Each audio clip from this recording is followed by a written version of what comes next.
දවසක් ඔයාලා හැමෝටම ඉතින් ආදරෙන් පිළිගන්න.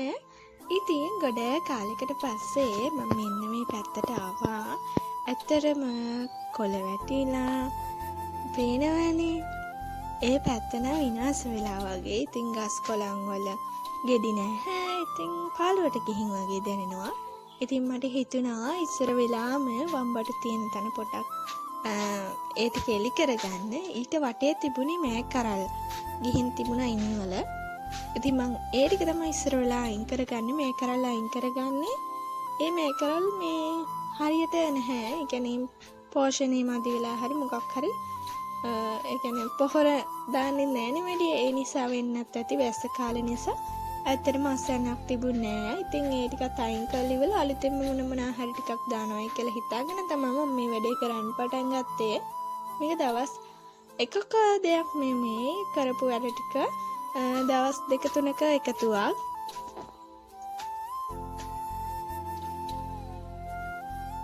වැස්ස නිසා ඔයාලගේ ගෙවත්තටත් මොකද වුනේ කමෙන්ට් එකක් දාගෙන යන්න.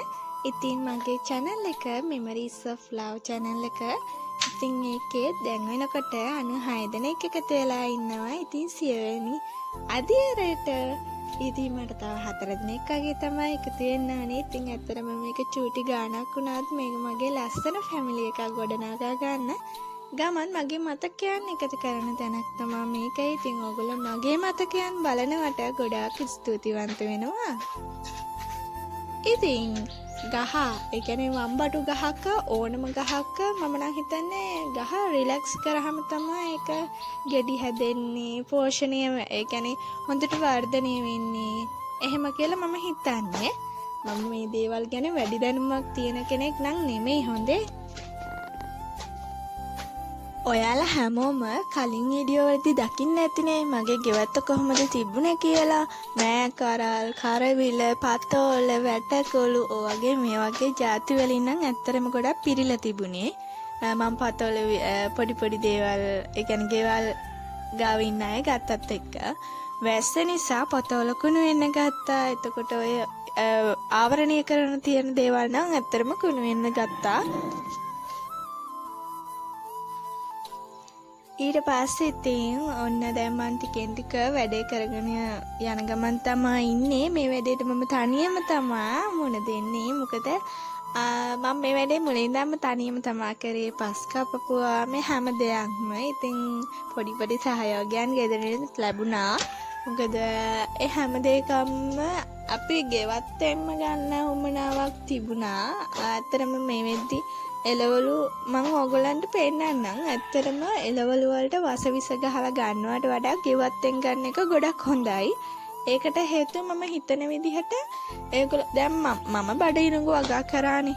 ඒ කියන්නේ ඇත්තටම මම ලොකුවට මහ පරිමාණින් කරේ නෑ. මම හයිබ්‍රිඩ් බඩිනුඟු කියලා තමයි ඇට වර්ග ගෙන්න ගත්තේ. ගෙන්න ගත්තට පස්සේ මම ඒක හිටෝලා අවුව දවස් ටිකේ ඔක හරියටම හරි ගියා. මතරම පෝර දැම්මා කියන්නේ ලාඩප්ප විතරයි පෝර විදිහට දැම්මේ. හැබැයි මේකේ අන්තිම රිසල්ට් එක කියන්නේ අස් වෙන විදිහට මට ලැබුණේ ඒ කියන්නේ මට හොඳ පිටි තියෙන පොඩි බඩිරුම් කරල් තමයි හම්බුනේ පළදාව විදිහට. එතකොට මට එක දෙයයි හිතුනේ මොකක් හරි බෙහෙතක් ගහනවා ඇති අනිවාර්යෙන්ම අපි කඩෙන් ගන්න බඩිරුඟු වලදී.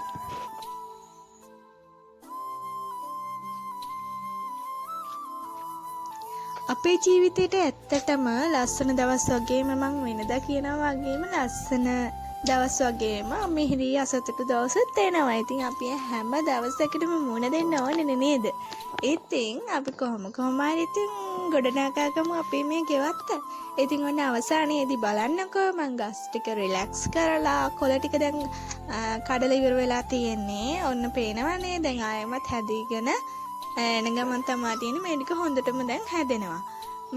එහෙම කරාම මොකද වෙන්නේ? මම හිතන විදිහට මම දන්න විදිහට මම හිතන්නේ වැඩිපුර කොළ ටික ගැලවුවාම ගහෙන් ඒ කියන්නේ වර්ධනය වැඩි වෙනවා. ඒ වගේම ඵලදාව හොඳ තත්යක තියෙනවා.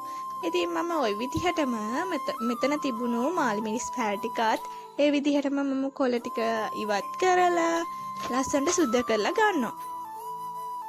මතකනේ අපේ එතන තිබුණු මඩුවත් විනාශ වුණා. ඒ විදිහට තමයි අපි හැම දෙයකටම මූණ දෙන්න ඕනේ. ඉතින් ඔන්න මම බඩේරිඟු ගලවන්න යන්නේ. මොකද මම මේ බඩේරිඟු වලින් කරල් 4-5ක් විතර ඉතුරු කරලා තියලා තමයි ගැලෙව්වේ. කලින් ගලවද්දී මම ඔයාලට වීඩියෝ එකක් දාන්නම්කෝ. මම කොහොමද කලින් ගලවපු බඩේරිඟු ටික තම්බගෙන කෑවේ කියලා. ඉතින් එතකොට ඔයාලම බලන්නකෝ මේ බඩේරිඟු වල තියෙන වෙනස කඩෙන් ගන්නවට. ඒ කියන්නේ අපිට ඔය කොහේ හරි ගමනක් ගියාම අපි කනවානේ, පුච්චලා කනවා, බඩේරිඟු තම්බලා කනවා. ඒ වගේද මේ මං ගෙදර හදපුවා කියලා. ඒ කියන්නේ ඇත්තටම කාලා බැලුවාම වෙනස තේරෙනවා. බලන්නකෝ. හැබැයි මම නම් මේකට කිසිම වසවිසක් ගහලා නැහැ. නිකම්ම අඩප්ප පොහොර විතරමයි දැම්මේ. වතුර දැම්ම ඌව සැර කාලෙම ආය අමුතුවෙන් වතුර දාන්න කියලා දෙයක් කරෙන්නේ නැහැ. ඔය පේන්නේ මං ෂෝට් වීඩියෝ එකක් දැම්මා. ඒක බලන්න ඇති ගොඩක් කට්ටිය.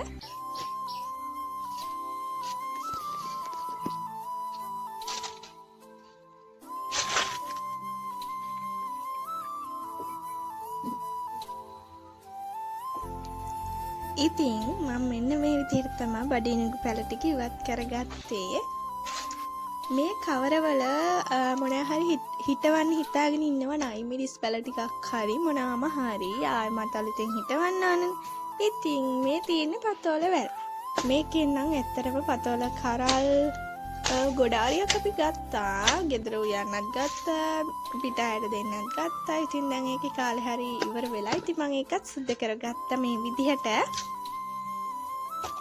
මාත් එක්ක එකතු වෙලා ඉන්න ඕගොල්ලන්ට ආරාධනා කරනවා මගේ channel එක Memories of Love. ඉතින් ඔයාලට එකතු වෙන්න කියලා මගේ channel එකත් එක්ක. ඉතින් මම මේ වීඩියෝ එක ඔයාලට අරගෙන ආවා. ඉතින් ආයෙමත් දවසක මම ලස්සන වීඩියෝ එකක් අරගෙන එන්නම්. ඉතින් අදට ගිහින් එන්න. ඔයගොල්ලෝ පරිස්සමෙන් සතුටින් ආදරෙන් ඉන්න. බයි බයි.